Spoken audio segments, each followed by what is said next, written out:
വധു മാറിപ്പോയതറിഞ്ഞ് വീട്ടുകാർ സ്തംഭിച്ചു നിൽക്കുകയാണ്. ശരിക്കും ഇവിടെ സംഭവിച്ചതെന്തെന്നാൽ ദീപക് യാത്ര ചെയ്ത അതേ ട്രെയിനിൽ മറ്റു 2 ദമ്പതികൾ കൂടി ഉണ്ടായിരുന്നു. വിവാഹ ദിവസത്തെ തിരക്ക് കാരണം ക്ഷീണിതരായി എല്ലാവരും നല്ല ഉറക്കത്തിലായിരുന്നു. അപ്പോഴാണ് ദീപകിന്റെ സ്ഥലത്തെത്തുന്നത്. ദീപക് തന്റെ അടുത്തിരുന്ന വധുവിനെ കൈതട്ടി വിളിച്ചുണർത്തി പുറത്തേക്ക് ഇറങ്ങുന്നു. എന്നാൽ താൻ പുറത്തേക്ക് ഇറക്കിയത് തന്റെ വധുവല്ല എന്നുള്ള കാര്യം ദീപകിന് അറിയില്ലായിരുന്നു. അതേസമയം പെൺകുട്ടിക്ക് താൻ പോകുന്നത് തന്റെ യഥാർത്ഥ ഭർത്താവിന്റെ കൂടെ അല്ല എന്നറിയാമെങ്കിലും അവൾ ഇക്കാര്യം വെളിയിൽ പറയുന്നില്ല. സമയം മറ്റൊരു ഭാഗത്ത് ദീപകിന്റെ യഥാർത്ഥ ഭാര്യ അദ്ദേഹത്തെ അന്വേഷിച്ച് അവിടെ ഇവിടെ ഓടി നടക്കുകയാണ്. അവളുടെ നിസ്സഹായാവസ്ഥ മുതലെടുക്കാൻ പലരും എത്തുന്നുവെങ്കിലും അവൾ വിദഗ്ധമായി അവരിൽ നിന്നും രക്ഷപ്പെടുന്നു. അതേസമയം ദീപക്കും തന്റെ യഥാർത്ഥ ഭാര്യയെ അന്വേഷിച്ച് സ്റ്റേഷനിൽ എത്തുന്നുണ്ടെങ്കിലും അവിടെയെങ്ങും അവളെ കണ്ടെത്താൻ സാധിക്കുന്നില്ല.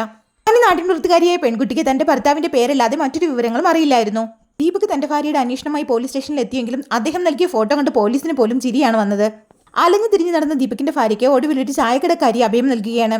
തന്റെ യഥാർത്ഥ ഭാര്യയെ അന്വേഷിച്ച് കണ്ടെത്താനാകാതെ ദീപക് തിരികെ നാട്ടിലെത്തുമ്പോഴേക്കും അറിയുന്നത് തന്റെ ഭാര്യയായി വീട്ടിൽ വന്ന പെൺകുട്ടി വീട്ടിൽ നിന്ന് ഇങ്ങോട്ട് ഓടിപ്പോയിരിക്കുന്നു എന്ന വാർത്തയാണ്. അങ്ങനെ ഒരേ ദിവസം തന്നെ ദീപകിന് തന്റെ 2 ഭാര്യമാരെയും നഷ്ടപ്പെട്ടിരിക്കുകയാണ്.